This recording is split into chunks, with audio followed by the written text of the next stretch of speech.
Bonjour Daniel Meroy, Bonjour Rada. je suis contente de nous voir de nouveau pour un deuxième interview ensemble.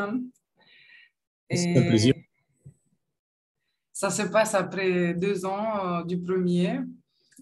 Entre-temps, on a traduit en Roumanie plein d'autres livres. Et moi, je vérifie la traduction que vous faites, que les traductrices font pour suivre la pensée le plus proche possible. Et alors, je me suis beaucoup approchée de vous, même si on ne s'est pas vu, mais je me sens très proche.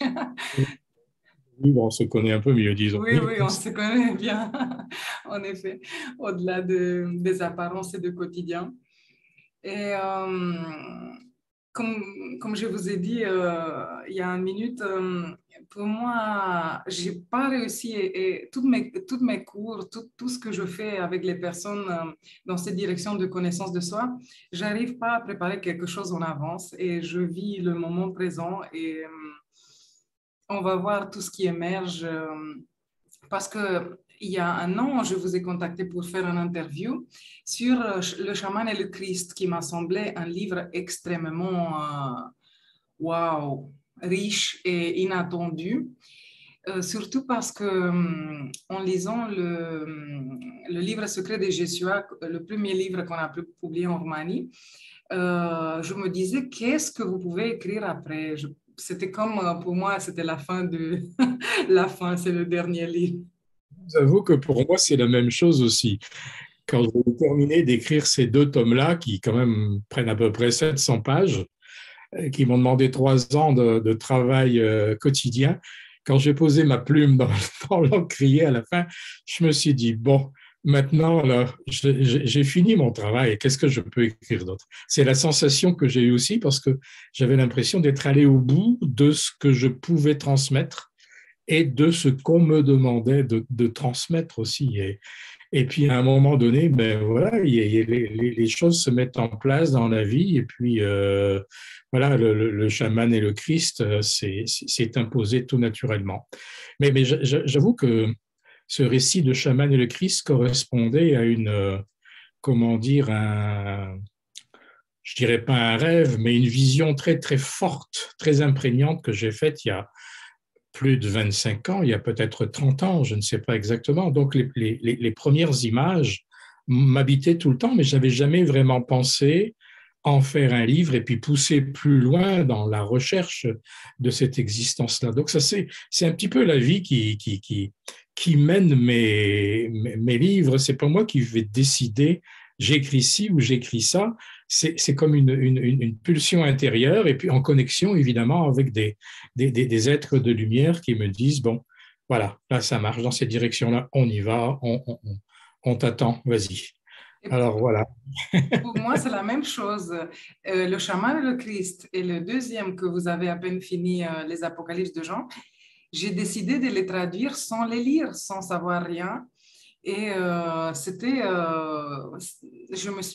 je savais que tout ce que vous avez pu écrire après, le livre secret de Jésus, c'est d'une richesse incroyable. Et surtout, je veux le dire aussi pour les lecteurs et pour les personnes qui nous écoutent, que c'était drôle le fait que les Apocalypses de Jean, vous m'avez pas conseillé de le traduire tout de suite, en me disant que c'est pas un livre très commercial. Et moi, j'étais étonnée, je me suis dit, mais comment je pourrais ne pas le traduire sans avoir lu une page? Et même maintenant, je le lis au fur et à mesure que je vérifie la traduction qui est déjà faite. Et je suis sans mots. C'est tout ce que je peux dire. Mais c'est adorable et c'est d'une richesse extraordinaire parce on se reconnaît dans le disciple, en effet. C'est le disciple qui pour moi, tout ce qui est écrit là, c'est pas étranger. Comment expliquer ça? Et je pense que beaucoup de gens le sentent comme ça. Et toutes ces étapes à lui, toutes ces conscientisations, tout ça, on passe tous par là, vous ne croyez pas? Oui, oui, c'est très vrai. C'est juste que ce livre a été tellement difficile à écrire à cause de l'intériorité justement du disciple, de Jean, et à cause d'un certain nombre de concepts qui ne sont pas faciles à retranscrire. Parce que lorsque j'ai une expérience dans les annales akashiques, c'est bien sûr avec les concepts, dans le cas de Jean, d'il y a 2000 ans, avec le vocabulaire qui était utilisé en Grèce il y a 2000 ans.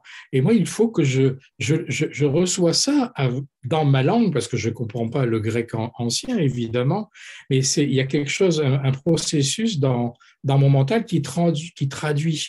Mais il ne peut traduire qu'en fonction de mon propre lexique personnel.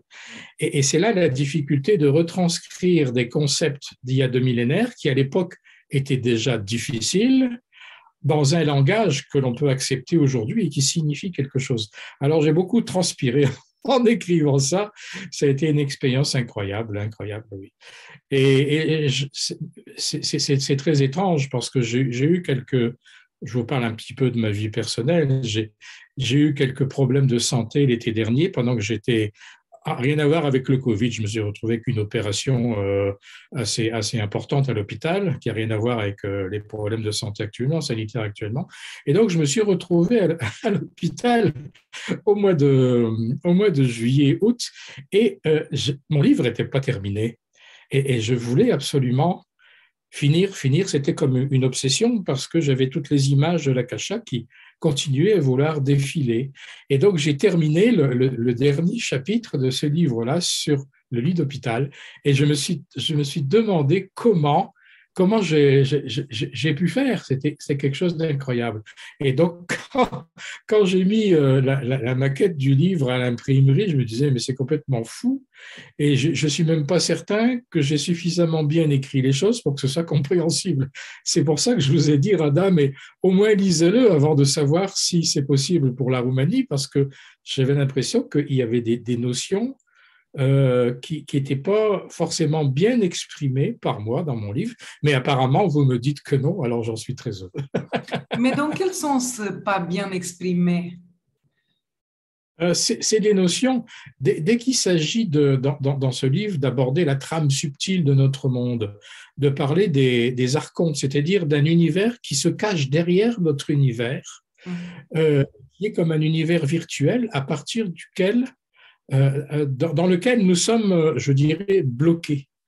Parce que ce livre sous-entend finalement que ce monde dans lequel nous vivons, et les orientaux disent il n'existe pas vraiment, c'est de la Maya. Et tout le monde est d'accord pour dire, bah oui, on est dans un univers qui est illusoire, mais on ne se rend pas compte à quel point, finalement, je crois, cette Maya-là est une construction bel et bien réelle, tout comme comment dire, quelqu'un qui s'y connaîtrait comment dire, en informatique arriverait à créer un jeu vidéo dans lequel on se déplace. Et je me suis rendu compte au fur et à mesure que je lisais ce livre, bah, c'était exactement ça que Jean essayait de faire comprendre et que le Christ essayait de lui enseigner. C'est-à-dire que la notion de Maya, ce n'est pas simplement une belle philosophie orientale. Nous sommes dans une sorte de jeu vidéo dans lequel nous nous sommes fait piéger. Et tout le travail, tout l'enseignement du Christ, enfin du Christ au niveau le plus large du terme, l'enseignement christique globalement parlant, tente à essayer de nous donner des clés pour nous extraire de cette trame illusoire de notre monde. Notre véritable réalité est derrière ce monde-ci, elle n'est pas dans ce monde-ci. Mais nous sommes comme dans une espèce comment dire, dans une espèce de prison dont il faut écarter les barreaux. Et l'œuvre du Christ à travers Yeshua, c'est justement nous aider à nous libérer de l'illusion de ce monde pour retrouver notre véritable place au-delà, dans la conscience du divin. Oui. Ça me rappelle, pendant ma jeunesse, beaucoup d'années, j'avais cette idée dans ma tête que je suis pas ici, que en effet, je suis quelque part comme allongée, je me voyais quelque part que je rêvais ce que je vis ici.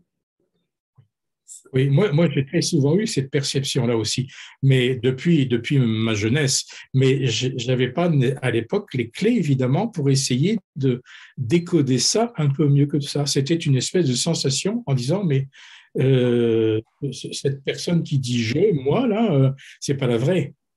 Il y a une autre réalité par derrière. Et comment y entrer? Comment la ressentir, tout au moins? Comment la traduire? Et c'est intéressant que, en rentrant en contact avec la Kasha et toutes les informations et les livres que vous avez écrits, vous êtes en contact avec cette compréhension. Et ça me semblerait très intéressant si vous commencez à, euh, moi je vous invite, à dire avec votre propre mot aussi ce que vous comprenez. Parce que c'est, je pense, une synthèse de ce que les autres vies que vous avez vécu et écrit, ils ont eu, comme l'apôtre Jean, comme François d'Assise, qui étaient les aspects d'une même âme, mais Jésus aussi et tout ça. Et à la fin, ça me vient de vous demander maintenant, euh, quelle est la réalité alors? Comment vous la vivez?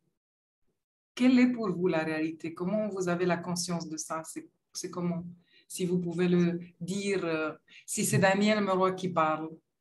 C'est très difficile de définir la réalité tant qu'on est, je dirais, piégé dans cet espace qui est le nôtre et qui, comme il est concret, ben on a tendance évidemment à y croire. On y souffre, on voit des gens qui souffrent, etc. Et on se sent comme impuissant. Mais comment décrire la réalité qui est derrière celle-là? Parce que la souffrance, on ne va pas dire aux gens qui souffrent, on ne va pas leur dire, ben, c'est un rêve, c'est une illusion. Ça n'aurait pas de sens. Ce serait également un manque de compassion. On sait très bien que la souffrance existe et qu'on est piégé dans sa prison. Alors, comment dire qu'est-ce qui est vrai? Moi, je n'arrive pas avec des mots vraiment à le traduire. Ce sont des choses que je perçois très, très intimement dans des moments de méditation extrêmement profondes. Mais vous savez, moi, je ne suis pas quelqu'un qui méditent. Il y a des gens qui méditent tous les jours, ils mettent une bougie sur leur table, ils mettent un peu d'encens, puis voilà, ils méditent et bon, chacun a sa propre façon de faire sa méditation. Moi, je ne suis pas quelqu'un à faire ça. Ma méditation profonde, elle vient insensiblement, j'entre dedans insensiblement, généralement, quand j'écris. Et quand j'écris, quelquefois, ben, ma plume n'écrit pas, justement. Mais moi, il y a une espèce de mouvement qui s'opère, de déchirure du voile qui s'opère dans ma conscience. Et c'est là où j'ai la perception de ce que je pourrais définir comme ce qui est vrai pour moi. Mais je n'ai pas les mots. J'ai pas les mots. C'est quelque chose d'absolument immense où il n'y a pas nécessairement d'image. Mais vous voyez, je suis déjà à court de mots là parce que c'est un peu comme si on essayait de décrire Dieu.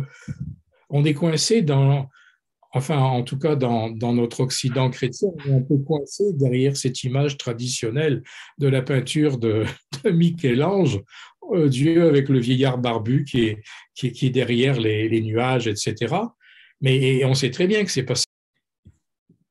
Ouais, personnellement, je crois que la réalité avec un R majuscule, je crois qu'en tant qu'être humain incarné, on peut absolument pas la définir. C'est quelque chose que l'on peut percevoir dans un état, je dirais, d'expansion de conscience, quand on est véritablement connecté à je dirais, à notre mental supérieur et aux dimensions supérieures dans notre esprit plutôt. Là, on arrive, je crois, à saisir ce que c'est que la réalité parce que c'est hors du temps et hors des concepts que nous pouvons manier, même si on est habile dans l'art de philosopher et d'écrire. Je crois que c'est de l'ordre du divin, la réalité. C'est comme la vérité avec un grand V. Qu'est-ce qui est vrai? Qu'est-ce qui est réel? À l'état incarné, je pense que vraiment, c'est quelque chose qui nous échappe. Et quand on a compris ça, comme par exemple dans les états de conscience que je visite avant d'écrire, dans les annales akashiques, par exemple, ou en dehors du corps, mais je dirais dans les sphères supérieures en dehors du corps, on se rend compte que euh, finalement, on est complètement à côté de ce qui est. C'est pas traduisible. Moi, j'ai pas les mots, en tout cas, et je ne pense pas qu'il y ait un être humain qui ait vraiment les mots, en dehors du fait de se prendre peut-être pour ce qu'on n'est pas, quoi. Et ça frôle, je dirais, la vérité, la réalité, je crois que ça frôle je dirais, le sentiment de l'unité avec le tout, en termes d'amour, non pas en tant que concept mental, mais en termes d'amour. C'est pratiquement c'est l'état d'Advaita que je décris dans un de mes livres, qui est un sentiment d'unification avec tout, de la plus petite parcelle de ce qui est aux espaces infinis du cosmos. C'est dans cet état-là, je crois, qu'on perçoit cela dans un incroyable élan d'amour. Et en dehors de ça, je pense qu'on peut philosopher, on va faire du surplace, on peut suggérer, il faut suggérer. Il faut suggérer, c'est important de suggérer, mais toujours en prenant bien garde de ne pas enfermer quoi que ce soit dans une espèce de petit carré, petit rectangle. Il faut toujours pouvoir sortir de ceci, sortir de cela, sortir de nos repères habituels. Ça me vient vraiment de le formuler. Une chose que j'ai vu clair quand vous exprimez ça. En effet, la réalité ou toute perception spirituelle, ça n'a rien à voir avec le fait qu'on arrive à percevoir quelque chose. Ça vient pas de l'extérieur. C'est une condition intérieure qu'on doit réaliser pour pouvoir la percevoir. Alors, c'est pas quelqu'un qui va nous dire la chose ou qui va nous montrer ou que ça dépend pas de quelqu'un de l'extérieur de nous. Ça, il faut bien comprendre parce que tout le monde s'attend à une révélation qui vient de l'extérieur ou à un maître qui va lui... Mais non, c'est nous-mêmes, c'est en nous que ça doit s'ouvrir et ça s'ouvre en certaines conditions. J'ai l'impression que vous dites ça en beaucoup de livres. Jamais à l'idée de dire à quelqu'un ou en conférence ou sur un de mes livres, vous devez croire ce que je vous raconte. Parce que ça, c'est le commencement de l'enfermement, c'est le commencement du rétrécissement, du dessèchement de la conscience. C'est quelque chose d'impossible. Il y a une flamme qui est là dans notre cœur et c'est cette flamme-là qui peut nous conduire et nous amener à notre propre ou à nos propres dimensions de conscience. Et c'est pas autre chose. Il n'y a aucun dogme d'aucune religion, d'aucune église qui soit, comment dire, apte à nous dicter cela. C'est ça qu'il faut bien comprendre. Tout ce qui est église, même si c'est respectable, et je respecte les églises, ce sont des relais, il faut, je veux dire, il faut savoir aussi à un moment donné s'en libérer comme d'une béquille à un moment donné. Ce sont des garde-fous. On a besoin de garde-fous tant qu'on est à un certain stade. Et on a peut-être toujours même besoin de garde-fous jusqu'à un moment donné. Mais l'essence du divin, celle qui nous pousse à chercher la vérité et la véritable réalité, personne ne peut la définir pour nous. C'est très clair. Oui. Et personne ne peut pas nous la révéler. C'est nous qu'on ça apparaît. Mais on parlait de la réalité parce que vous avez dit que dans ce monde, on ne vit pas le réel, on vit l'illusion, le maya. Et alors, je vous ai demandé qu'est-ce que c'est la réalité en contraste avec ce qu'on connaît. Et après, je pourrais vous provoquer à parler de Maya. Alors, qu'est-ce que c'est le Maya? Oui, c'est ça. Les philosophies orientales, uniquement orientales, parlent de la Maya en disant c'est l'illusion, nous ne sommes pas dans la vérité. Ce que vous voyez, c'est en termes actuels du 21e siècle, on dirait maintenant, c'est un univers virtuel. Évidemment, il n'y avait pas ce mot-là lorsque les Orientaux je veux dire, ont ensemencé l'humanité avec la notion de Maya. Mais en réalité, c'est cela. C'est comme si nous étions, nous, dans un jeu vidéo dont des énergies extérieures à nous ont mis en place certains éléments de décor. Et il faut nous extraire de ces éléments de décor dont nous avons peut-être besoin pour grandir jusqu'à un point précis. Mais la réalité ou ce que nous pouvons saisir de la réalité et de la vérité, elle est derrière ce décor-là. On ne peut plus dire à un moment donné, moi je suis Radha, moi je suis Daniel, j'ai un masque qui s'appelle Radha, qui s'appelle Daniel, qui s'appelle tous les milliards de noms de l'humanité, mais derrière ces masques-là, là, il y a quelque chose qui n'est pas encore traduisible pour nous. Et c'est dans cette direction-là qu'il faut nous en aller. Alors, c'est vraiment, c'est pour ça qu'on vit autant de fois, qu'on se réincarne autant, parce qu'il y a tellement de voiles à déchirer qui font mal quelquefois. Les vrais voiles à déchirer font souvent mal d'ailleurs, parce que ça nous oblige à lâcher le bord de la piscine d'une certaine façon, puis à nous lancer dans l'eau ou alors nous lancer dans le vide. Mais c'est ça la croissance, c'est ça la croissance. Hein. Et je comprends très bien toutes les personnes qui ont peur en disant « Oh là là, je ne mettrai pas mon nez là-dedans parce que ça, je ne reconnais plus rien. Tout s'effrite autour de moi. » J'entends souvent ça, moi. Je parle de ces choses à des personnes que je connais ou je croise ou que, en fin de conférence, par exemple, quelque part, puis on sent qu'à un moment donné, si on va trop loin, on fait peur. On fait peur parce que trop, c'est trop. Et c'est pour cela qu'il faut y aller, je crois, c'est ce que j'essaie de faire dans mes livres, progressivement, progressivement, progressivement. Quand je vois mes tout premiers livres et ce que j'écris maintenant, je vois quel est le fossé, l'abîme, en fait, qui sépare mon premier livre et mon 40e livre là, qui vient de sortir.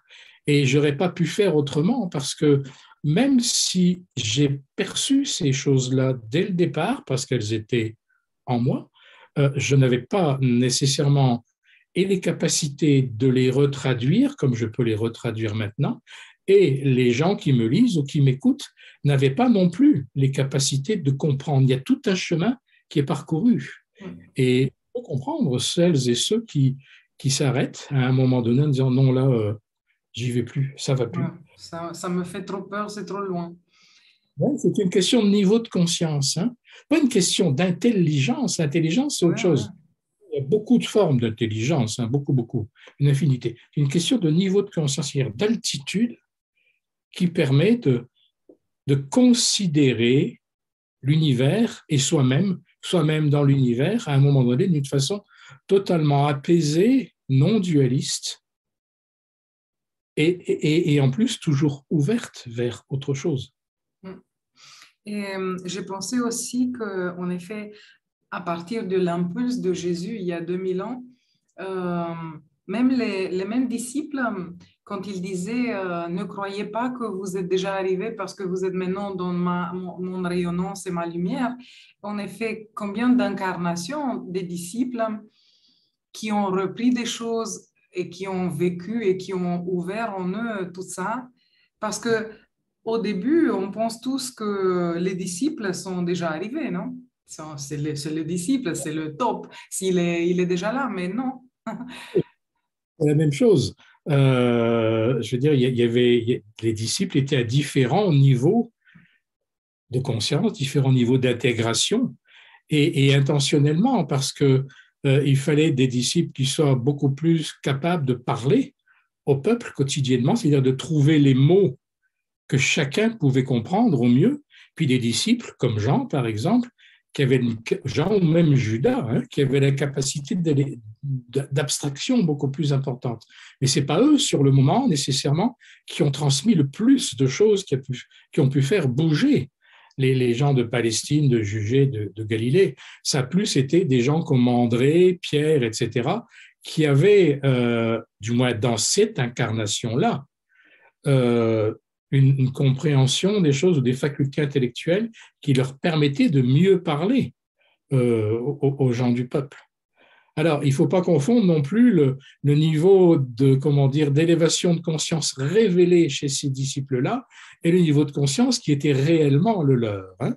Parce qu'il est évident que, par exemple, qu'un être comme Pierre, qui était très très proche du peuple, qui n'avait pas la capacité dans cette vie-là de faire beaucoup d'abstractions, mais dans une existence antérieure, les annales akashiques révèlent qu'il a été Socrate. Socrate n'était quand même pas n'importe qui, c'est évident.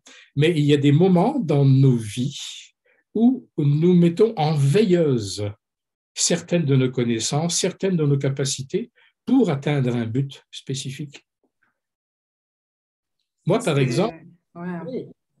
je parle tout à fait à un niveau beaucoup plus petit et beaucoup plus relatif. Je sais, par exemple, que dans ma dernière existence, où j'ai écrit aussi, mais ça, c'est pas le propos, j'étais complètement fou de musique, en particulier du Beethoven. Et je jouais assez bien du Beethoven. Je n'étais pas du tout, comment dire, un virtuose, mais j'étais imprégné de Beethoven. Et j'ai écrit. Bon, ce qui me manque dans cette vie-ci, et je l'ai toujours ressenti, c'était de pouvoir reprendre un piano, puis d'être pianiste. Ça ne m'a pas été donné, ça m'a pas été donné parce que je sais très bien que si mes parents avaient pu m'offrir des leçons de piano, etc., je n'étais pas du tout dans un milieu familial qui pouvait favoriser ça, je n'aurais peut-être pas écrit ce que je devais faire. Donc je dis on, mais en fait ma conscience supérieure ou le Ouais, divin, ouais. comme on veut, a fermé la porte au Oui, piano. pour ne pas répéter les mêmes passions vers lesquelles c'est normalement qu'on est attiré. Ça sera normal qu'on est attiré parce qu'on connaît ce qu'on a aimé. Ça a toujours créé une sorte de frustration dans cette vie-ci. Parfois, la nuit, j'ai des rêves ou des songes où je joue du piano, mais d'une façon incroyable. Et quand je reviens le matin, je dis, bon, ben oui, c'est plus pour cette vie-ci, c'est comme ça. Et non, il y a des portes que l'on ferme et d'autres que l'on s'ouvre. Mais moi, j'ai pensé que dans une incarnation antérieure, vous étiez écrivain. Ça sera possible que vous le dites ou vous voulez le garder comme... Je pense que c'est toujours mieux de garder ces choses-là pour soi. Bon, je peux simplement dire j'ai été plus connu que je ne le suis actuellement, tout simplement parce que j'écrivais dans un domaine très proche de la spiritualité où je parlais beaucoup, beaucoup, beaucoup de paix. Je me suis intéressé à beaucoup de cultures religieuses, mais j'avais surtout un rôle social en tant qu'écrivain pour parler de la paix sur le plan global. Donc, Et en- évidemment, j'avais beaucoup plus une place dans le monde intellectuel qu'aujourd'hui, pour lequel je n'existe pas. Euh, ouais. voilà. Et c'était en Donc, français, non? oui, C'était en français. français. Ouais, ouais. Français, Et français. il fallait exercer cette langue. Alors, j'ai dû accepter, si on veut, de rétrécir un petit peu dans comment dire, dans mon rayonnement en tant qu'écrivain pour aller dans une direction spécifique qui est la mienne aujourd'hui, où je sais que, bon, j'ai pas à me plaindre parce que j'ai quand même un certain nombre de lecteurs qui sont pas négligeables, mais par rapport à l'audience en tant qu'écrivain intellectuel que j'avais dans la première partie du XXe siècle, ça, je ne l'ai pas. Mais c'est accepté, c'est comme ça, parce qu'il faut savoir où on veut aller et ce à quoi on se prépare. C'était une vie pour préparer celle-ci. Oui, et moi, j'ai quand même quelque chose à dire parce que vous dites ça de la perspective de 2022, mais en quelques dizaines d'années, peut-être l'écrivain que vous êtes aujourd'hui, ça va être plus connu que l'écrivain que vous étiez une vie Mais avant. Moi, je le crois. personnellement, j'en suis convaincu. Personnellement, j'en suis convaincu, mais ce ne sera pas de mon vivant. Ouais, Euh, voilà, je c'est comme ça. crois. Moi, Mais, j'ai dit souvent en Roumanie, quand je parle avec les gens, quand je parle de livre secret des Jésuites, j'ai dit toujours ça, c'est un livre qui va rester. Je m'exprime comme ça. Je dis ça c'est un livre qui, il n'est j'en pas découvert encore. j'en suis conscient, mais euh, je pense que dans cette vie-ci, il me demandait aussi beaucoup, comment dire, je suis oublié, c'est naturel, je veux dire, mon ego est de côté. Mm, On a tous un ego, il y a des choses par lesquelles on le manifeste, c'est mm. évident, je ne suis pas plus parfait qu'un autre, mais je sais très bien que je dois faire abstraction de la notion de, comment dire, de reconnaissance de mon vivant. Mais ça, c'est accepté depuis longtemps, c'est comme ça. Mais je suis en même temps assez certain de ce que vous venez de dire, mais Ouais, c'est pas moi qui peut clamer une chose comme ça parce que je veux dire c'est pas mon naturel d'ailleurs de dire ouais. Non, mais moi, je veux le dire parce que je pense que vous avez laissé une trace énorme dans l'humanité qui dépasse la littérature. Alors, c'est pas une question de littérature. Littérature, c'est un petit chose. Mais, Beaucoup. On peut dire beaucoup de choses par rapport à la littérature, c'est vrai, je suis ouais. d'accord. Et je me demandais toujours si votre nom de naissance, c'est Daniel Meroy ou c'est un nom d'écrivain. Bon, c'est mon nom, véritablement, oui. Ah, mais ça, c'est un nom qui parle beaucoup. Meroy, qui même dans la langue cathare, je pense que ça veut dire mon roi, non? Meo roi, ça veut dire mon roi. Et c'est Daniel qui est un prophète, non? On peut entendre ça comme ça, effectivement. Mais oui. Moi, quelquefois, en plaisantant, je dis me roi, c'est le roi des vaches. Me roi. Non, moi, je le lis comme Daniel qui annonce et qui parle de son roi, de Oui, Jésus, non? De mes rois. C'est mon oui. roi qui, que, On peut que Daniel parle, non? Qui amène cette... effectivement voir cela comme ça. ouais, Oui. moi, je l'ai toujours entendu comme ça et je me suis dit, peut-être vous l'avez pris, ce nom d'écrivain, parce que ça, c'est clairement sur votre mission. Ouais, intéressant. Et en revenant un peu pour le Maya, je voulais vous demander, il y a 10 ans, j'avais lu Pistis Sophia et les travaux gnostiques, non, qui parlent de tout ça. C'est vrai qu'en lisant Pistis Sophia, j'avais un peu de stress, je me sentais un peu menacée. J'ai essayé il y a quelques jours de parler avec mon groupe des archontes et de toute cette connaissance que vous révélez dans les apocalypses de Jean. Et j'ai vu aussi que les personnes le prennent comme une menace, comme une chose qui fait un peu peur, comment c'est le Maya, cet univers qui n'est pas réel, qu'on est programmé, que tout est programmé et tout ça. Et alors, qu'est-ce que vous pouvez répondre à ça? Comment comprendre en effet ce qui se passe, les archontes? J'ai bien conscience que de parler de ces choses-là aujourd'hui, ça peut faire peur. C'est Mm. la raison pour laquelle j'ai pas été amené à en parler avant. Mais le mot archonte, en fait, en réalité, c'est un mot qui est pas d'aujourd'hui, hein, même s'il ressurgit aujourd'hui. On le trouve présent dans les premiers textes des premiers pères de l'Église au deuxième, troisième siècle, chez Thomas, par exemple, dans l'évangile de Thomas, l'évangile secret de Jacques aussi, je crois, mais surtout Thomas on parle des archontes. Mais en réalité, moi, j'en ai déjà parlé, mais sous un autre nom, et cela dès mes premiers livres, dès mes troisième ou quatrième livres, notamment dans Le Voyage à Shambhala, qui date d'il y a à peu près 35 ans. J'en parlais sous le nom de l'anti-Shambhala, les Mm. frères de l'anti-Shambhala, ou les frères de le côté sombre, en fait, de Shambhala. C'est simplement le fait d'en venir au mot d'archonte qui fait un peu plus clair, qui fait un peu plus peur, parce que je suis obligé d'entrer dans plus de détails. Les gens ont la sensation qu'ils sont totalement conditionnés. Mais en réalité, si on réfléchit bien à cela, oui, c'est vrai, mais ce n'est pas d'aujourd'hui que nous sommes conditionnés. On est conditionné dès qu'on se fait dicter une vérité par les dogmes d'une Église. Et sortir du système conditionnant de l'anti-Shambhala qui bride notre niveau de conscience, parce que c'est ça en fait, c'est tout simplement le même mouvement que celui qui nous fait sortir des dogmes figés d'une Église. Ce n'est pas plus effrayant que cela. Beaucoup de gens sont sortis, et de plus de gens sortent des dogmes de l'Église pour découvrir qu'il y a autre chose. Bon, ceux qui vous écoutent en ce moment, ceux qui nous écoutent, ceux qui lisent mes livres, et puis beaucoup d'autres, évidemment, ont fait ce mouvement de déconditionnement. Bien, le fait de se rendre compte que ce dans quoi nous sommes encore est une autre, comment dire, il faut déchirer un autre voile pour mieux le comprendre, c'est tout simplement poursuivre le même travail. Et il n'y a pas lieu d'en faire une montagne, il faut simplement essayer de laisser venir à soi les choses, la compréhension de cet état de fait tranquillement. Moi, je sais qu'au début de mes recherches, quand j'ai commencé à faire les premières décorporations en 1972, il y a une multitude de questions qui me sont tombées là-dessus, hein, parce que je n'étais pas né du tout dans un milieu qui s'intéressaient à ces choses-là, qui pouvaient penser que ces choses-là pouvaient exister.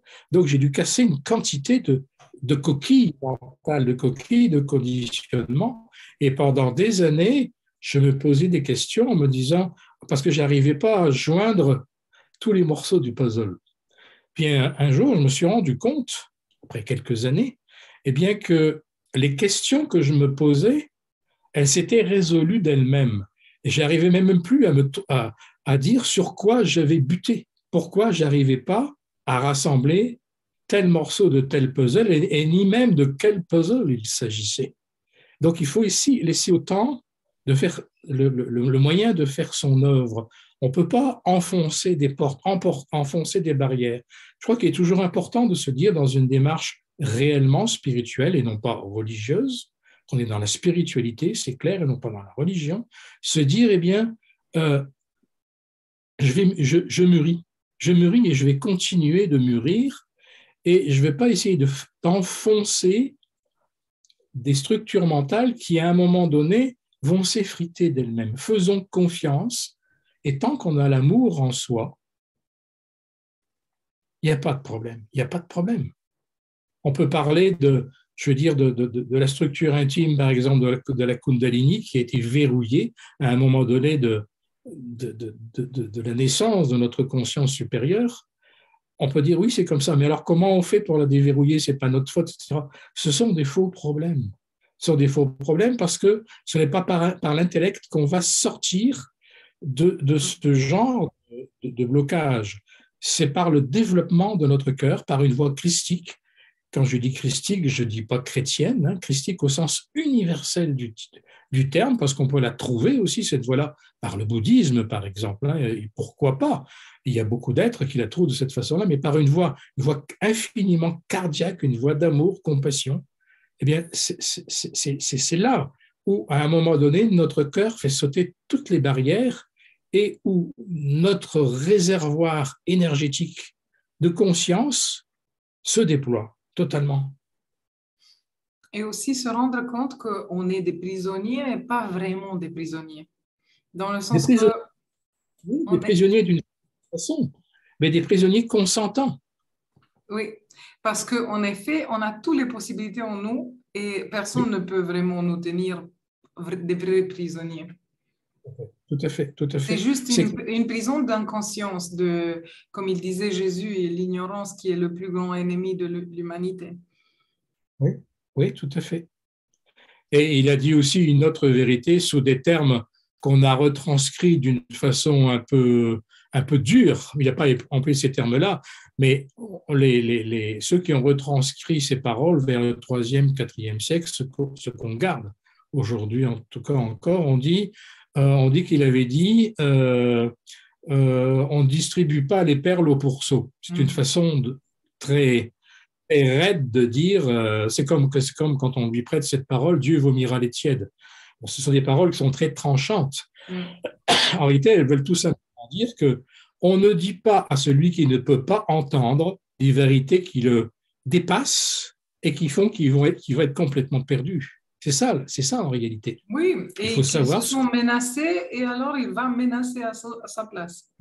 Voilà. Il y a des vérités qui brûlent les yeux du cœur, les yeux de l'âme, quand on n'est pas prêt à les recevoir. Non pas parce qu'elles ne sont pas recevables, mais parce qu'on n'y a pas été préparé et qu'il faut avoir l'humilité de dire « je chemine », et un jour, il y a des voiles qui vont disparaître. Et en parlant de Maya, je fais quand même la question, vous pensez que quand on parle de ce monde, on dépasse le Maya et on voit clairement la réalité, ou une partie reste encore accrochée? Il y a toujours quelque chose à déblayer devant nous, mais c'est ça c'est ça la notion d'infini. Hein. Il y a 2 millénaires, moi je me souviens très bien que Yeshua, habité par le Christ, ne cachait pas le fait que pour lui, il estimait qu'il y avait encore des choses vers lesquelles il pouvait grandir. Alors quand on entend ça, ça nous pousse à être d'une humilité absolument incroyable, parce que l'infini, c'est l'infini. Ça veut dire que l'univers étant l'univers avec tout ce que ça comporte, le cosmos, l'univers plutôt, est en continuelle expansion. À partir de ce moment-là, quand on a intégré cela, bien sûr, il y a des phases je dirais, d'apnée et puis des phases de rétraction. Ça, je crois que les astrophysiciens sont d'accord aussi là-dessus. Mais à chaque fois qu'il y a une phase d'expansion de l'univers, cette expansion est toujours un peu plus ample. C'est-à-dire que l'univers se nourrit également des vies, des milliards de vies dont il a accouché. Et il croit lui-même. La notion de divin, elle n'est pas, comment dire, on ne peut pas la mettre dans un cadre. C'est pour ça qu'on l'appelle l'inconnaissable. Mais le Maya auquel vous faites référence, alors ce n'est pas une chose qui appartient à cette planète et à ce niveau de civilisation, à cette dimension. C'est une chose graduelle qui va à l'infini. Oui. Nous avons une Maya qui est propre à notre Terre, une Maya qui est propre à notre système solaire, une Maya qui est propre à notre système galactique. Et petit à petit, on va comment dire, dissoudre plutôt, c'est beaucoup plus juste, dissoudre ces espèces de voiles pour, en même temps qu'on va grandir intérieurement, en même temps qu'on va absorber le divin. Mais c'est intéressant cette trajectoire, venir de divin, rentrer dans des différentes étapes des voiles et des mailles de plus en plus denses pour revenir, mais revenir quand même avec quelque chose, non? Revenir... Avec quelque chose de plus. Avec quelque chose de plus, parce que le divin n'est pas, comment dire, c'est pas quelqu'un. Hein?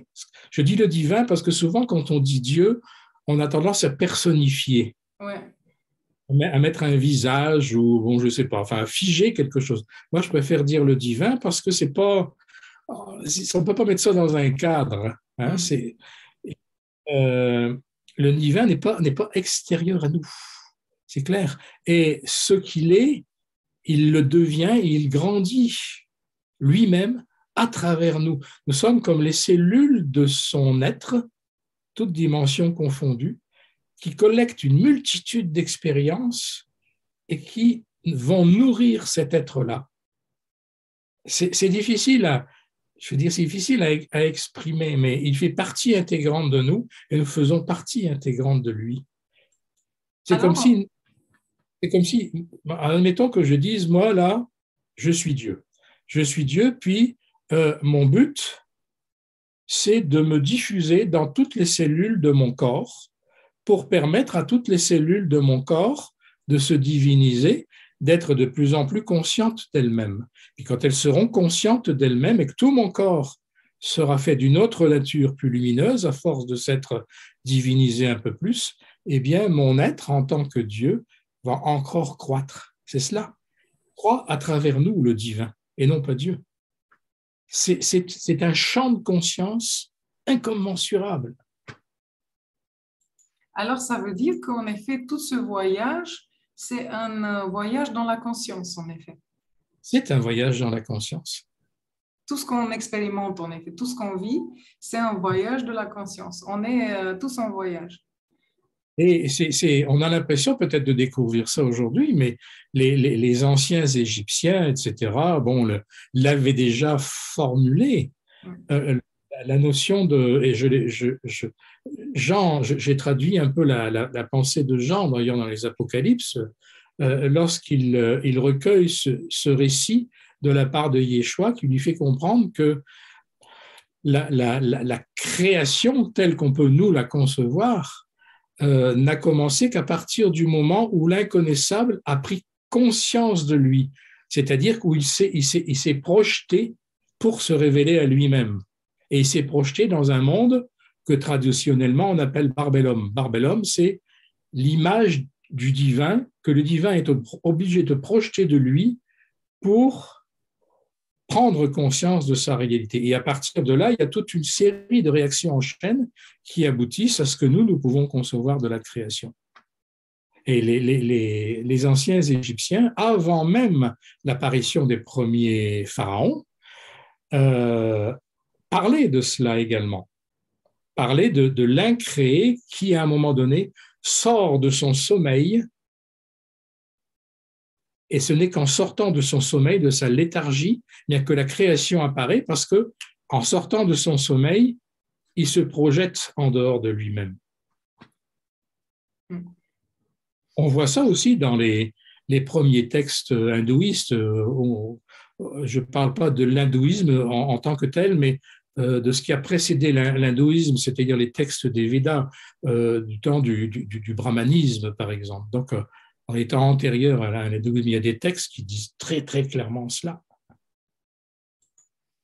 Mais on l'a oublié ou ça nous dépasse, quoi, en fait, et on ne veut pas le savoir. C'est dérangeant. C'est dérangeant, puis en même temps, quand on regarde bien, c'est incroyablement enthousiasmant.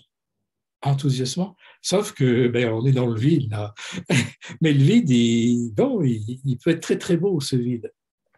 Et alors, comment vous percevez la fraternité christique qui nous accompagne dans ce rêve qu'on fait comme humanité et avec le but d'aider à notre éveil, non?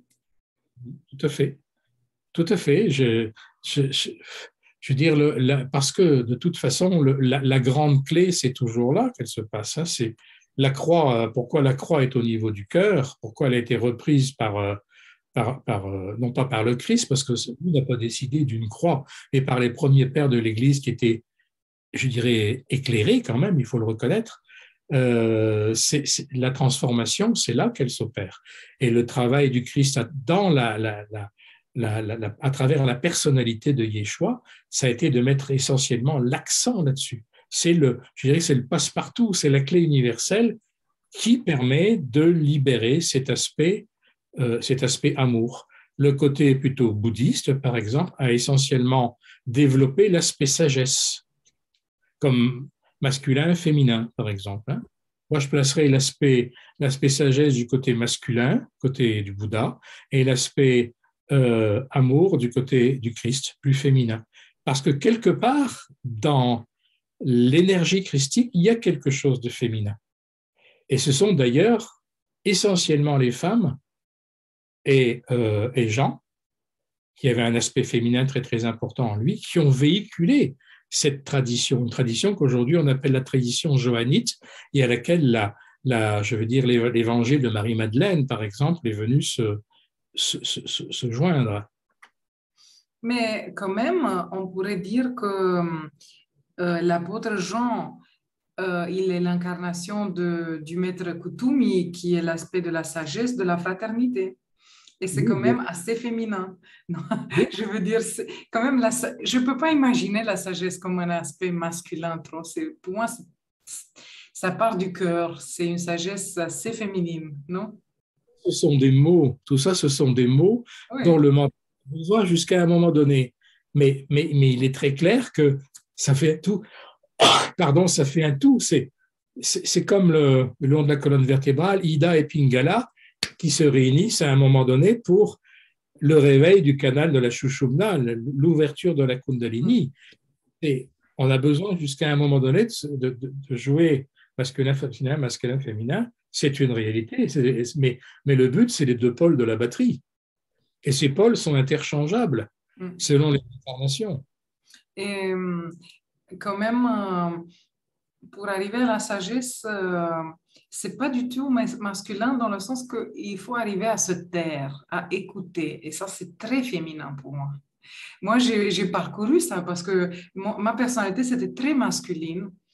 Et j'ai dû parcourir beaucoup d'années de silence et d'écouter. Et ça, je trouve très féminin. Maintenant, je le vois comme ça. C'est vraiment trouver en nous cette dimension féminine. Je comprends très, très bien cette façon de voir. Hein. Comment dire, mais c'est parce que dans la façon dont le bouddhisme, et quand je parle du bouddhisme, je fais essentiellement référence au bouddhisme tantrique himalayen, celui des Tibétains, qui met en place effectivement une énergie plus masculine, dans sa manifestation. Mais il est clair que sur un plan cosmique, il n'y a pas de polarité à la sagesse comme il n'y a pas de polarité à l'amour. Des visions épisodiques qu'ont développé certaines traditions incarnées. C'est sûr. Voilà, c'est pas autre chose. Et en plus, en parlant de la fraternité, j'aime beaucoup cet épisode dans le livre, dans l'Apocalypse des Jean, quand Jean parle comme ça naturel et dit Jésus va être avec nous dans un moment où il y avait quelque chose et il a dit il va être sûrement avec nous. Et toucher et à vivre ça comme quelque chose de réel, que Jésus ou un maître de la fraternité qui nous accompagne peut être avec nous et avec nous. C'est accepter ça en nous. Pour moi, c'est un travail de longues années de me permettre d'accepter ça. Oui, il n'est pas quelque part sur une sorte de nuage dans l'invisible, mais sa présence, nous pouvons la susciter parce qu'elle est là. Effectivement, il y a une connexion qui est constante si on l'accepte, si on prend conscience de sa réalité. C'est juste ça, c'est question d'altitude qu'on apprend petit à petit à amadouer, à apprivoiser, et à un moment donné, eh bien, on se sent complètement, je dirais, en connexion totale. En connexion totale. Moi, je me souviens, et j'en parle dans un de mes livres, je me souviens très bien d'un maître de sagesse que j'ai connu en Inde il y a longtemps, et je l'ai beaucoup fréquenté pendant des années et des années. Et un jour, j'étais chez lui dans son ashram, dans le sud de l'Inde, il s'appelait Swami Premananda. Et j'étais chez lui dans son ashram, et il y avait une petite fille qui était à côté de moi, qui était la fille de certains amis. Et cette petite fille lui a dit, mais Swami, quand est-ce que vous méditez? Combien de fois par jour vous méditez? Beaucoup, souvent, etc. Et il y avait toujours un immense sourire. Je médite tout le temps. Tout ce que je fais est une méditation. C'est-à-dire que c'est un état d'offrande au divin. Quand je fais cuire le riz pour faire le curry, je médite. Et je médite à tel point que de toute façon, le riz, quand on va le manger, il va réciter des prières et vous vous en rendrez pas compte.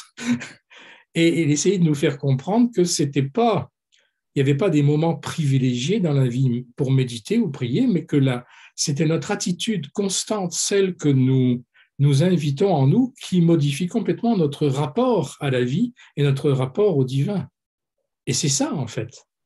Et à un moment donné, on se rend compte eh bien, qu'on n'a pas à avoir peur de quoi que ce soit, en dehors du fait de souffrir, peut-être bien sûr, parce que la souffrance, c'est une réalité à laquelle on est confronté au fil de nos vies. On sait très bien ce qui se passe quotidiennement dans notre monde. Il y a beaucoup de souffrance. Donc, mais c'est pas. On peut redouter la souffrance, mais redouter, par exemple, la mort ou le fait de sentir que notre corps va être dissous, ça, il n'y a pas de raison de le redouter quand on est imbibé de cette perception du divin.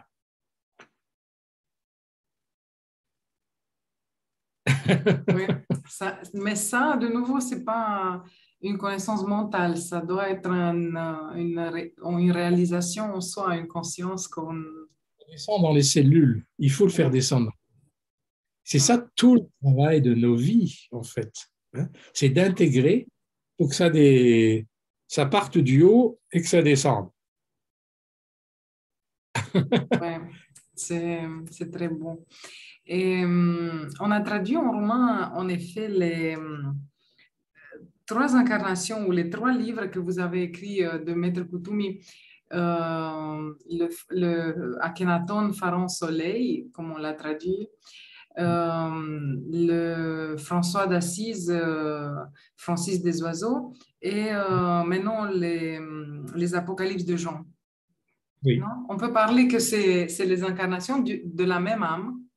Absolument. Absolument. Qui est très proche de Jésus. très proche de Jésus, oui, et qui expérimente différents types de vie dans l'hyper-richesse, donc l'hyper-pouvoir, si on veut, temporel, la plus grande pauvreté qu'il pouvait trouver à l'époque est Francesco, et puis tout simplement une existence, je dirais, toute simple, je veux dire, auprès du maître Yeshua, qui a été comme une espèce de point d'équilibre le long de ses incarnations. Et le maître Koutoumi qui fait partie de la fraternité, et qu'on Oui, peut se demander pourquoi il a dû s'incarner, comment ça se passe?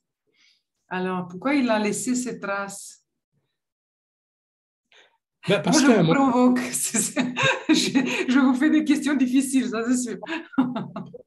à un point, comment dire, de réalisation qui fait que l'on peut être intégré à la réalité de Shambhala, à un moment donné, il est évident qu'on se sent porteur d'un message et que ce message, il doit s'incarner. Et pour incarner un message, il faut s'incarner avec.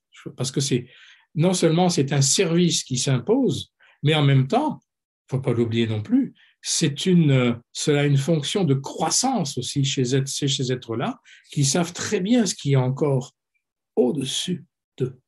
Mais il y a quelque chose que j'ai essayé de faire comprendre, je ne sais plus dans quel livre, je m'en souviens plus trop, c'est peut-être dans le livre sacré de Yeshua, peut-être dans le premier tome, je ne sais plus exactement, où je pourrais dire le conseil de Shambhala avec les maîtres ascensionnés les plus réalisés se réunit et il est décidé sous la direction du Christ galactique, il est décidé de qui va s'incarner sur Terre pour Ouais. être par le Christ de notre système solaire. Et il y a eu un débat, est-ce que ce sera Koutoumi, est-ce que ce sera Sananda? Sananda, c'est le nom cosmique de Yeshua. C'est Sananda qui a été désigné, mais ça aurait pu être Koutoumi. C'est pour dire à quel point ils étaient proches, finalement, du même état de réalisation, mais chacun avec des expériences sans doute évidemment un peu différentes. Mais si on lit les trois livres et on rentre dans le personnage de apôtre Jean ou François d'Assise, on voit qu'il n'est pas du tout conscient d'être un maître de cette fraternité. Bon, il n'est pas du tout conscient parce que le poids serait trop lourd. C'est un petit peu ce que je disais tout à l'heure, on est obligé, à un autre niveau évidemment, on est obligé de mettre en sourdine, de mettre sous un voile des réalités dans une vie pour en développer d'autres. Et parce que je crois qu'il est difficilement concevable d'avoir pleinement la conscience de qui on est en parlant d'eux sur le plan cosmique et en même temps de supporter une espèce de rétrécissement incroyable sur le plan physique. Donc c'est une façon de travailler qui s'impose pour être beaucoup plus les deux pieds sur terre avec l'humanité. Sinon, je crois qu'il y a plus de... Il faut un peu se plomber. Yeshua le dit à un moment donné qu'il acceptait en lui une part d'ombre pour pouvoir être sur terre parmi Derrière. nous. Oui. Mais quand vous dites que ça sera un poids trop lourd, moi je me demande vraiment, c'est rhétorique, mais est-ce que c'est vraiment un poids trop lourd se rappeler ou oublier? Cet oubli qui est tellement anormal que, et je le dis pour beaucoup de gens qui nous suivent peut-être, que beaucoup de gens se sont mal placés ou ils ne se sont pas à leur place. Et c'est à cause de cet oubli, en effet, qu'on ne reconnaît pas ce décor, mais on ne sait pas d'où on vient. Et alors, ça c'est très, très lourd à porter. Oui, c'est lourd effectivement de ne pas se souvenir. Mm. Mais quand le souvenir commence à remonter, c'est pas plus léger pour autant. C'est pas plus léger pour autant parce que il y a une multitude de choses sur lesquelles on pose un regard qui peut être douloureux. Telle chose qu'on n'a pas bien faite, pas suffisamment faite, telle erreur qu'on a faite, telle capacité qu'on a développée et qui est plus là. Donc, c'est pas, l'oubli est une forme de garant du développement de la conscience et d'une meilleure incarnation. Un petit peu ce que je disais aussi avec comment dire, l'exemple du piano tout à l'heure. Hein. Oui, même je vois beaucoup de jeunes surtout qui sont tellement égarés dans ce monde parce qu'ils ont beaucoup de compétences et beaucoup de choses qui sont latentes en eux. Et c'est tellement difficile de jouer à l'endormi, quoi. De rentrer dans les choses lourdes et déjà organisées de ce monde et dans cette vibration. Je le vois les proches, je le vois pour moi-même. Et pour moi, plus j'ai vécu un réveil, un éveil dans ma vie, plus c'était facile, en effet. Moi, je me sens beaucoup mieux maintenant, grâce à Dieu, par rapport à 20 ans, quand j'avais 20 ans. Et là, je ne comprenais vraiment pas. Et là, ça faisait mal. Oui, mais moi aussi, je peux dire la même chose. Mais oui. Mais ce n'est pas pour cela que tout le monde est capable de voir se révéler à lui des choses de ses existences antérieures. C'est encore une question de niveau de conscience.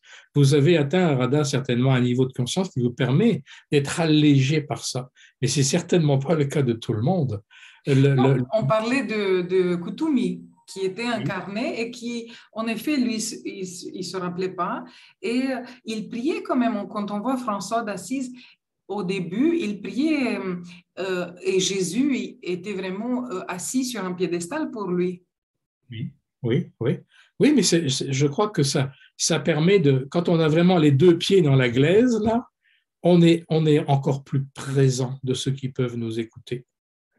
C'est ça, je crois, qui est chez ces êtres-là. Ça a touché plus de monde et il a pu communiquer à son niveau-là. Quand on vole trop haut, euh, On reste seul.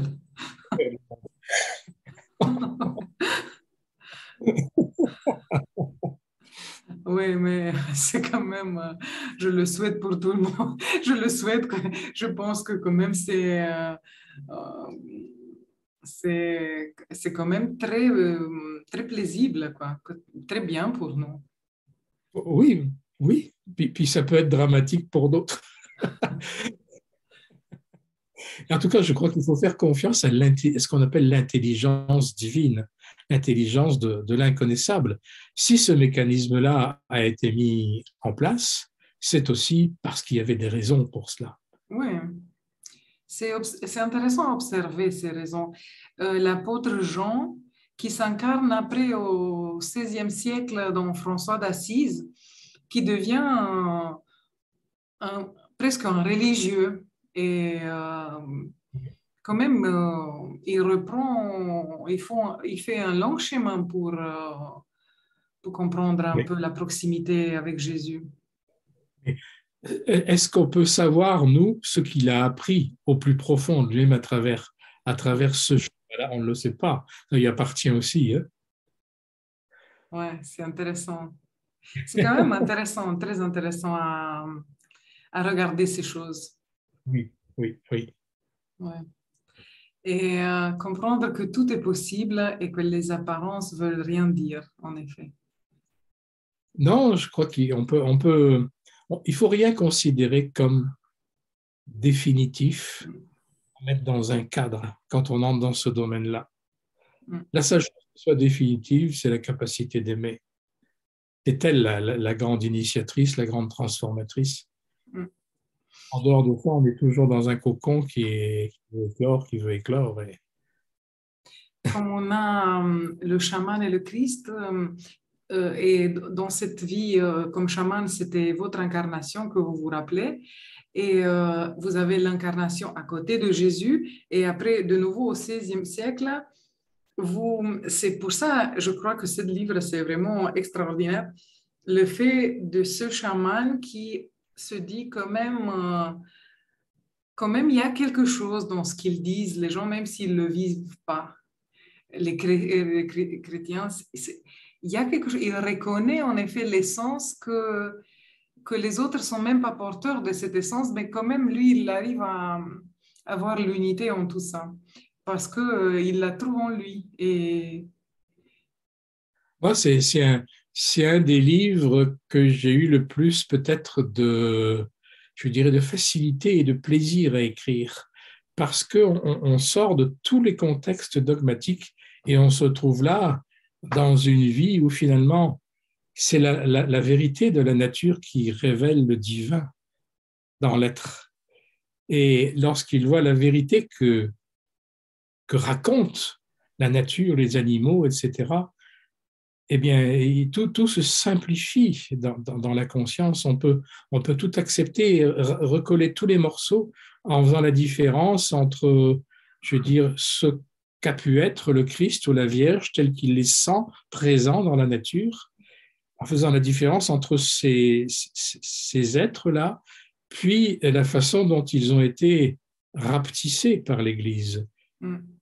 Libérant de ce rapetissement dogmatique, ben, finalement, ils retrouvent leur présence dans les grands principes de sa propre tradition, on ne dira pas religion, mais tradition chamanique. Ce sont des archétypes. En plus, je trouve que c'est une histoire si triste finalement, mais quand on lit le livre, on n'a pas du tout l'impression ou la sensation de tristesse. Par contre, il y a une douceur. Et je ne sais pas comment vous avez pu écrire cette histoire, logiquement, si on pense, une telle histoire, mais en effet, quand on lit, on se sent vraiment dans une telle douceur et une telle altitude que ce livre, il est vraiment unique à cause de ça pour moi. Ouais. Bah, moi, c'est un livre qui m'a beaucoup fait pleurer quand j'écrivais. Je peux Ouais. le dire. Mais Moi, c'était je pas l'ai lu du balcon, quoi. J'étais... Oh non. une larme de tristesse. Pas du tout. Oui, quelques personnes trouvent l'histoire triste. Effectivement, c'est une histoire triste. Mais au sein de cette histoire triste, il y a beaucoup de promesses de joie et de reconnaissance des éléments fondamentaux de la vie. Et cette possibilité, même dans ces conditions très difficiles, de prendre l'altitude, ce que le personnage fait, et, euh, et s'élever en conscience. Quand il est avec son collègue sur le bateau et l'autre commet suicide parce qu'il ne voit pas la sortie, et lui, il le voit il perd sa foi et sa verticalité et sa connexion. Et lui, quand même, il reste dans cette connexion et ça nous montre qu'en effet, n'importe le scénario de ce monde, de cette Maya, de cette illusion, on peut garder cette connexion intérieure et c'est énorme ça. Oui, ben, c'est un des principaux enseignements de ce livre-là. C'est certain, c'est qu'il y a une verticalité qu'on peut maintenir, et qu'il faut s'efforcer de maintenir, parce qu'il y a une finalité à tout. Et Une à chaque finalité. fois, il cherchait l'essentiel en lui et la connexion, et ça lui donnait la nourriture pour continuer, en effet. Ça lui donnait quand même énormément. Ce qu'on peut faire aujourd'hui aussi. À la place de s'égarer dans toutes les souffrances, toujours rentrer vers l'intérieur et chercher de la nourriture de vie, quoi. Ouais. Moi, C'est, les premières images de ça, je crois que je le dis dans l'introduction au livre, les premières images de ça et certains aspects du développement du récit, j'avais eu ça, j'avais reçu ça en vision il y a plus de 25 ans, je ne sais pas exactement quand, 30 ans peut-être, mais il y a beaucoup plus de 25 ans avant que je n'aille vivre au Québec, au Canada. Donc, il y a des images qui m'ont habité là-bas depuis très, très, très, très longtemps et qui est très forte.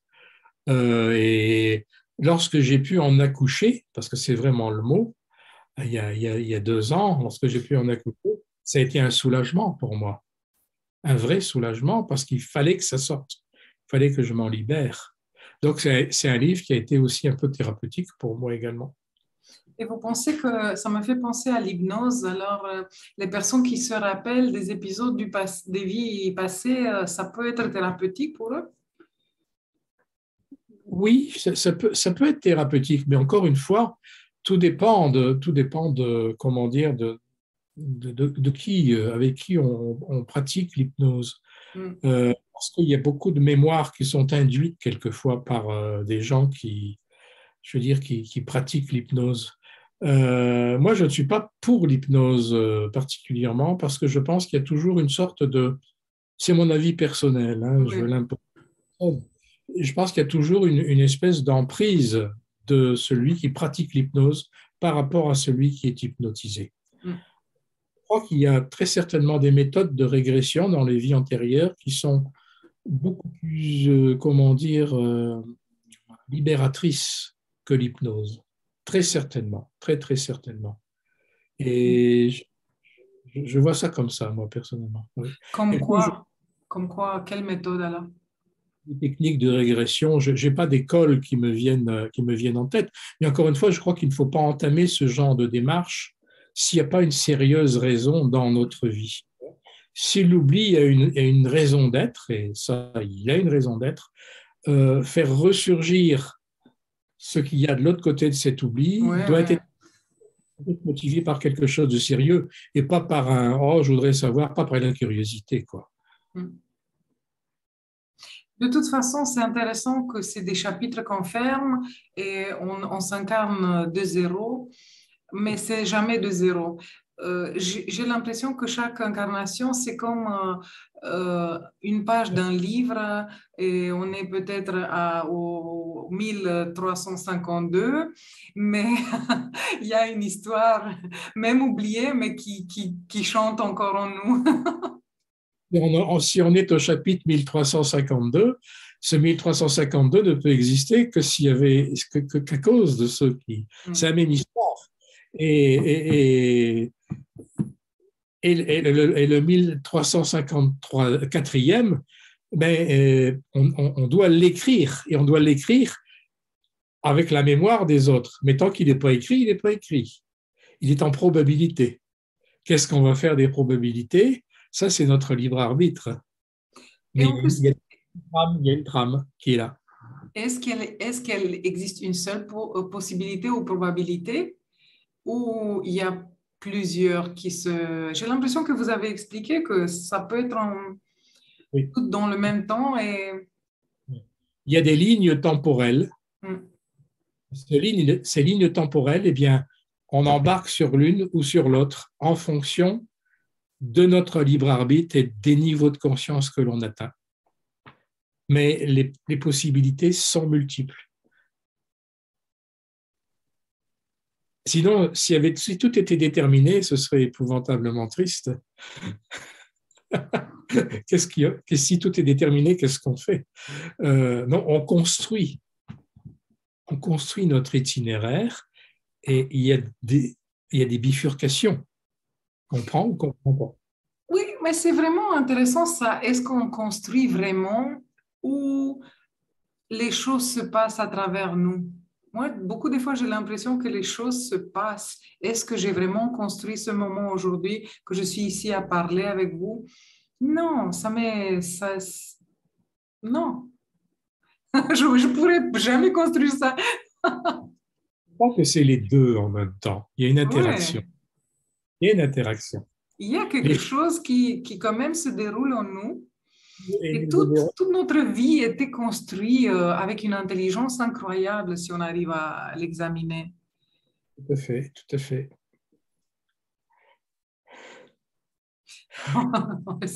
Je vous laisse respirer un peu et je vous fais une dernière question. On est en train de traduire le dernier livre que je me suis engagée jusqu'à maintenant avec vous. On a déjà 7 en 2 ans, 7 livres, c'est bien. Et, Ah, là, c'est un beau score pour votre maison d'édition. oui, et surtout, c'est le dernier livre que vous avez écrit que c'était incroyable.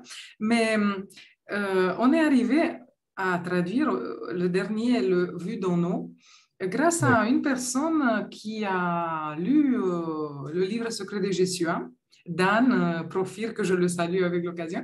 Et il me téléphone un jour et il me dit...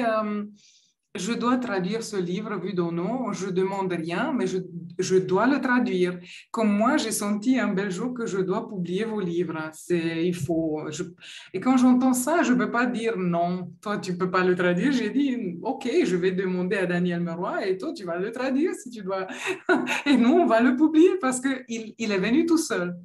Mais lui, il est un livre que vous avez écrit il y a quelque temps, un peu plus de 10 ans, une chose comme ça, j'ai l'impression. C'est pas... Vu d'en haut, il y a exactement 24 ans. Oh, alors. Et, euh, et c'est un livre qui sort un peu de l'habituel où vous rentrez dans la vie d'un personnage. Mais c'est une canalisation, si c'est correct, c'est une canalisation que vous faites en D'une étant présence Daniel Meroy.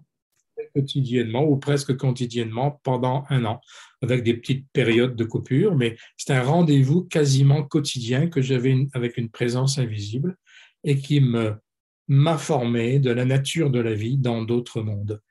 Et moi, j'ai noté, j'ai écrit. Et voilà, mais c'est fait un peu comme c'est rédigé au jour le jour, un peu comme un journal de bord. Mm. Et avec des questions, des réponses, etc. C'est une discussion. Et oui, je n'ai jamais retravaillé de cette façon-là. Et j'ai un rapport particulier avec ce livre. C'est étrange. C'est comme si j'avais simplement servi comment dire, de plateforme d'expression où ma personnalité est totalement mise de côté. Et voilà, oui, mais beaucoup de gens, comment dire, découvrent ce livre avec surprise parce qu'il est un petit peu à part, effectivement, de tous les autres. Mais quand même, le dialogue se réalise aussi en fonction de vous, de votre conscience, de ce que vous questionnez, de ce que vous pouvez capter, je pense, non? C'est quand même, vous jouez un rôle dans ce dialogue. Si les circonstances se représentaient aujourd'hui, je poserais sans doute pas les mêmes questions ou j'aurais pas les mêmes réactions par rapport aux réponses de la présence, etc. Oui. Mais la présence était telle que c'était quasiment tangible en face de moi à ma table d'écriture. C'était incroyable. Et la présence, c'était des frères de la fraternité christique. Oui, en rapport essentiellement avec la sphère de conscience de Vénus. C'était une présence de type féminin. Qui vous rappelle peut-être aussi vos propres racines. Un peu, c'est quelque chose de plus proche avec vous ou... Oui, je disais que je me sens assez proche de cette sphère de conscience-là, effectivement.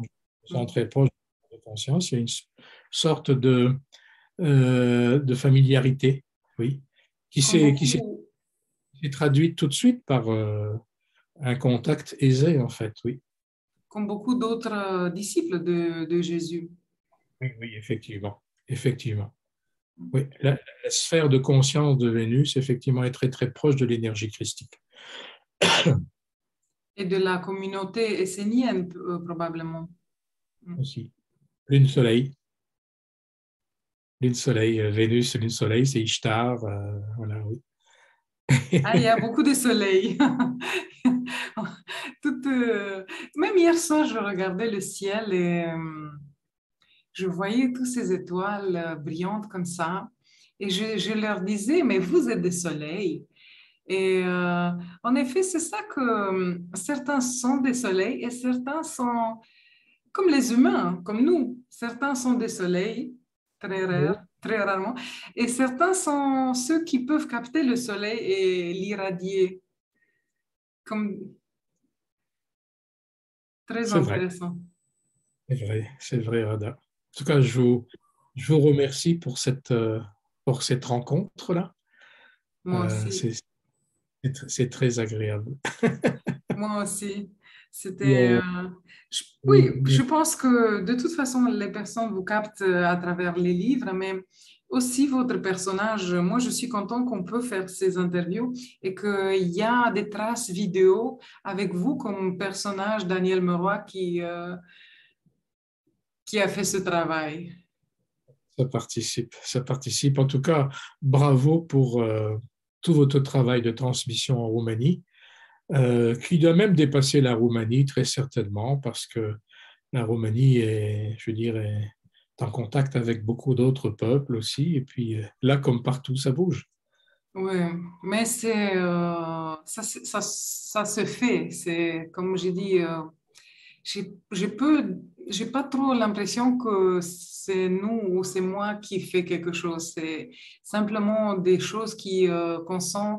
Et ça m'a plu aussi en Roumanie qu'il y avait plusieurs personnes, même le livre de Francis Desoisons est venu comme quelqu'un qui m'a appelé, qui m'a dit qu'elle doit traduire ce livre. Et je veux dire, il y a un groupe, il y a plusieurs personnes qui ça c'est chouette que on sent que c'est vivant et qu'on a envie de tout ça. Il y a une dynamique qui s'installe. Ouais. Ben, merci beaucoup et on vous souhaite beaucoup de... Vous avez un projet d'un nouveau livre ou pas encore? Oui, ben, il y a toujours quelque chose qui se concocte. Là, j'en ai commencé un il y a assez peu de temps. Assez particulier, un sujet qui va surprendre beaucoup de personnes. Je ne sais pas si je dois le dévoiler ou pas, mais ce sera un petit livre avec des aspects techniques et puis des aspects aussi plus philosophiques, spirituels, un petit peu comme la méthode du maître. Mm. Pas mais un livre qui peut, je crois, toucher beaucoup de personnes. Voilà. Bon, je peux dire ce que c'est de tout ça, c'est pas bien grave de divulguer ça. C'est un livre qui va s'appeler la médecine des trois M, des trois S, pardon. La médecine des trois S. Sexualité, sensualité, spiritualité. Comment dire, une rencontre corps, âme et esprit. Il y a beaucoup à Wow. dire. Il y a beaucoup à dire. C'est complètement différent de tout ce que j'ai fait. Mais voilà, on verra bien. On verra bien ce que ça donne. Mais pour l'instant, il y a que 60 pages écrites. C'est pas Ah grand-chose. bon, alors on l'annonce bientôt en romain. Moi, je suis derrière vous, hein. Mais ça s'entend très bien et surtout qu'on rentre dans une sphère assez taboue dans cette humanité qui a besoin beaucoup d'ouverture et conscience dans tout ça. Chouette. Bah, merci et bon courage et de bonnes forces pour, euh, pour votre continuation. Regarde la neige de nuit. Là. Ici, il est déjà, bon, il est un petit peu tard, et puis il y a à peu près 2 mètres de neige autour de la maison. Ça fait que c'est tout à fait un autre univers que le vôtre, là, présentement. Oui, chez moi, c'est un peu beaucoup de soleil, mais on a tous le décor qu'il faut pour ce qu'on a à faire. Exactement. Merci. Au revoir.